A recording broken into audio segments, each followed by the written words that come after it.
আসসালামু আলাইকুম। অনার্স প্রথম বর্ষের ব্যষ্টিক অর্থনীতির প্রথম অধ্যায় নিয়ে আমরা এর আগের ভিডিওগুলোতে আলোচনা করেছি। তো প্রথম অধ্যায়ের যেই গুরুত্বপূর্ণ বিষয়গুলো ছিল ওগুলি পর্যায়ক্রমে শেষ হয়ে গেছে। এখন আজকে নতুন একটি অধ্যায়টির নাম হচ্ছে চাহিদা ও যোগানের মৌলিক উপাদান। এই চাহিদা ও যোগানের মৌলিক উপাদান এই অধ্যায়ের আজকে আমরা এই 3টি কোশ্চেনের সমাধান করব। 1 নম্বর কোশ্চেন হচ্ছে চাহিদা কাকে বলে, 2 নম্বর হচ্ছে চাহিদা বিধি কি, আর 3 নম্বর কোশ্চেন হচ্ছে চাহিদা সমীকরণ কি। তো 1 নম্বর যে কোশ্চেনটা চাহিদা কাকে বলে, এটা যদি আমরা লিখতে চাই, এটা যদি আমরা উত্তর লিখতে চাই তাহলে সাধারণ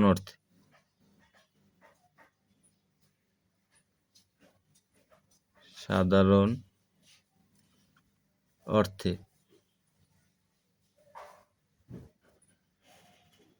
কোনো দ্রব্য, সাধারণ অর্থে কোনো দ্রব্য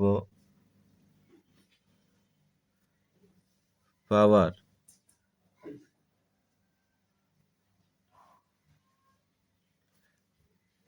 ইচ্ছা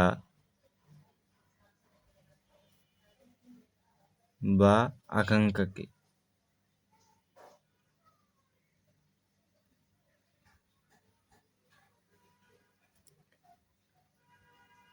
আকাঙ্ক্ষাকে চাহিদা বলে।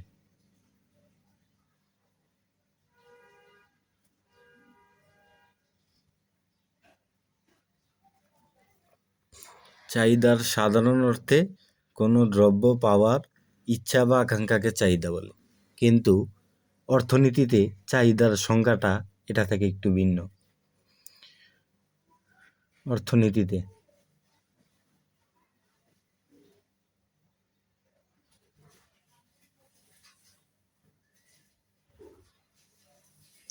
অর্থনীতিতে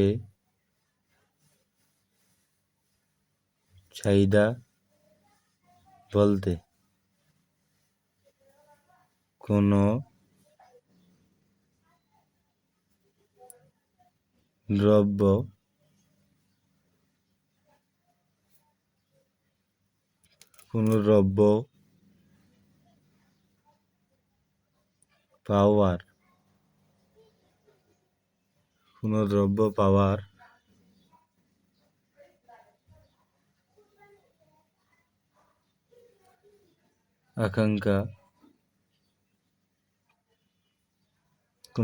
পাওয়ার আকাঙ্ক্ষা এবং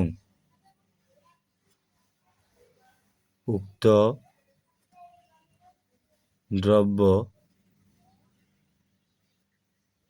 ক্রয়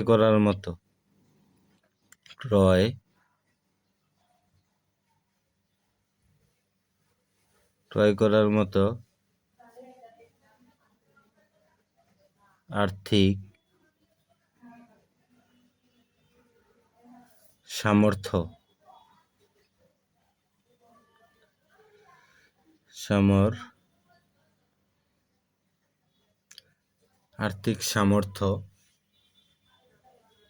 এবং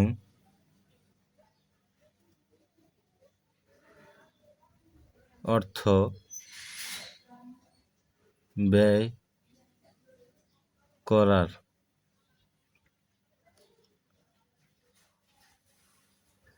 ইচ্ছা থাকলে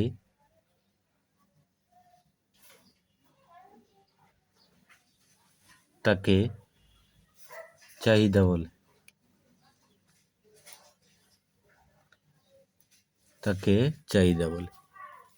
তো আমরা প্রথম যেই কোশ্চেনটা ছিল চাহিদা কাকে বলে, এই কোশ্চেনের আনসার লিখে ফেললাম। 2 নম্বর যে কোশ্চেনটা সেটা হচ্ছে চাহিদা বিধি কি। এটা হচ্ছে খুবই একটা গুরুত্বপূর্ণ কোশ্চেন। এই অধ্যায় থেকে কোশ্চেনে প্রায় সময় আসতে দেখা যায় যে চাহিদা বিধিটা কি। চাহিদা বিধিটা যদি আমরা বুঝতে চাই যে আমাদের চাহিদা বিধিটা আমাদের দৈনন্দিন জীবনের আমাদের যেই কার্যক্রমের সাথে সম্পর্কিত। যেমন আমরা যখন বাজারে যাই, বাজারে গিয়ে যখন কোনো পণ্যের বা দ্রব্য সামগ্রীর যখন বেশি দাম থাকে তখন আমরা কম কিনি, এবং যখন দেখি ওই বাজারে গিয়ে কোনো পণ্য বা দ্রব্য সামগ্রীর দাম কম তখন বেশি কিনি। তো এটাই মূলত আছে চাহিদা বিধি।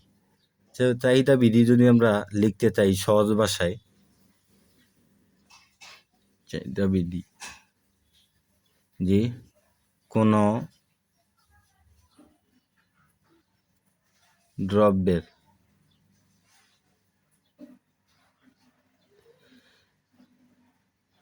দাম বাড়লে,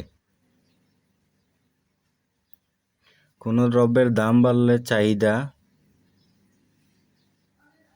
চাহিদার পরিমাণ কমে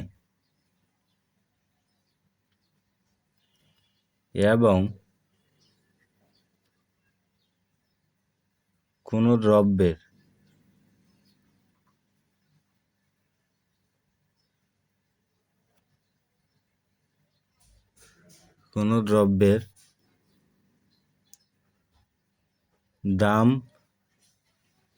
কমলে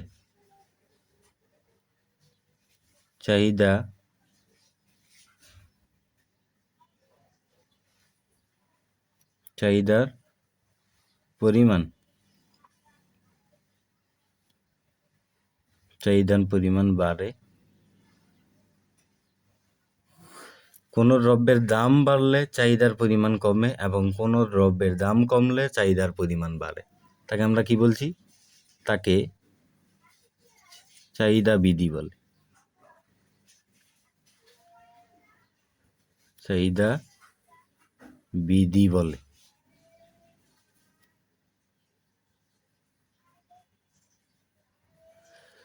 কোনো দ্রব্যের দাম বাড়লে চাহিদা কমে এবং দাম কমলে চাহিদা বাড়ে। সাধারণত আমরা আমাদের ক্ষেত্রে এই বিষয়টাই হয়ে থাকে। কোনো দ্রব্যের যখন দাম বেশি থাকে তখন ওই দ্রব্যটার প্রতি চাহিদা মানুষের কম থাকে, আর কোনো দ্রব্যের দাম যদি বেশি থাকে তাহলে কোনো দ্রব্যের দাম যদি কম থাকে তাহলে ওই দ্রব্যটার প্রতি মানুষের চাহিদা বেশি থাকে, আর কোনো দ্রব্যের দাম যদি বেশি থাকে তাহলে ওই দ্রব্যটার প্রতি মানুষের চাহিদা কম থাকে। এই বিষয়টাকেই আমরা বলছি চাহিদা বিধি। তো এই 3 নাম্বার যে কোশ্চেনটা ছিল সেটা হচ্ছে চাহিদা সমীকরণ। 3 নাম্বার চাহিদা সমীকরণ। 3 নাম্বার হচ্ছে চাহিদা সমীকরণ। তো চাহিদা সমীকরণটি হচ্ছে কিউ ডি ইকুয়াল, এখানে হচ্ছে এফ ব্র্যাকেটে হচ্ছে পি এক্স কমা পি এস কমা পিসি হইতেছে গিয়া ওয়াই, তারপরে হচ্ছে টি। এখানে আরো অনেক উপকরণ থাকতে পারে। তো এই পর্যন্ত যদি বুঝতে পারি তাহলে এই চাহিদার সমীকরণটা বুঝতে পারবো। আরো এখানে অনেক উপকরণ লেখা যায়, এই পর্যন্ত বুঝতে পারলে আমাদের এটা বোঝা যাবে। এই কিউডি মানে হচ্ছে কোয়ান্টিটি অফ ডিমান্ড। কিউডি মানে হচ্ছে চাহিদার পরিমাণ। কিউডি চাহিদার পরিমাণ।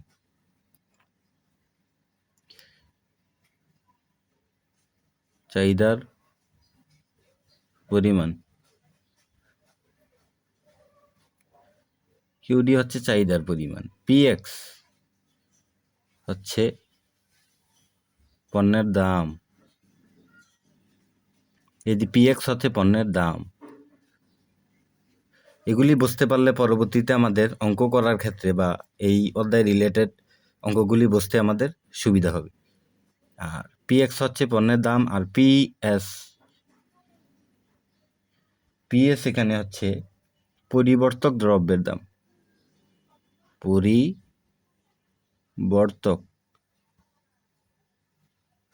পরিবর্তক দ্রব্যের দাম।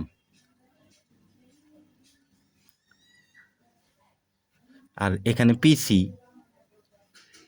হচ্ছে পরিপূরক দ্রব্যের দাম।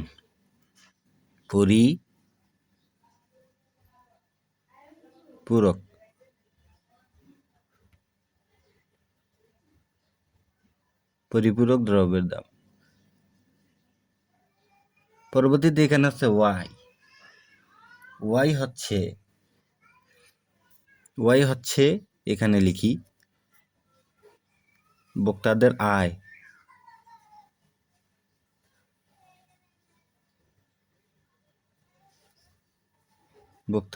আয়। আর এখানে টি ইকুয়াল হচ্ছে ভোক্তাদের রুচি।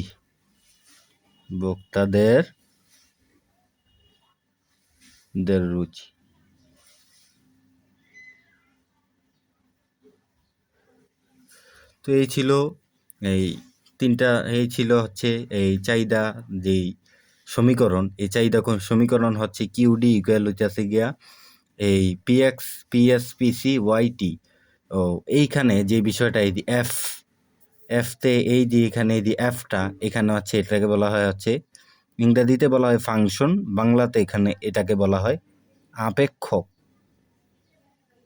বাংলায় বলা হয় আপেক্ষক।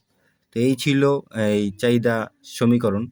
তো আজকে এই পর্যন্তই, দেখা হবে নেক্সট কোনো ভিডিওতে। সেই পর্যন্ত সবাই ভালো থাকেন, সুস্থ থাকেন। আসসালামু আলাইকুম।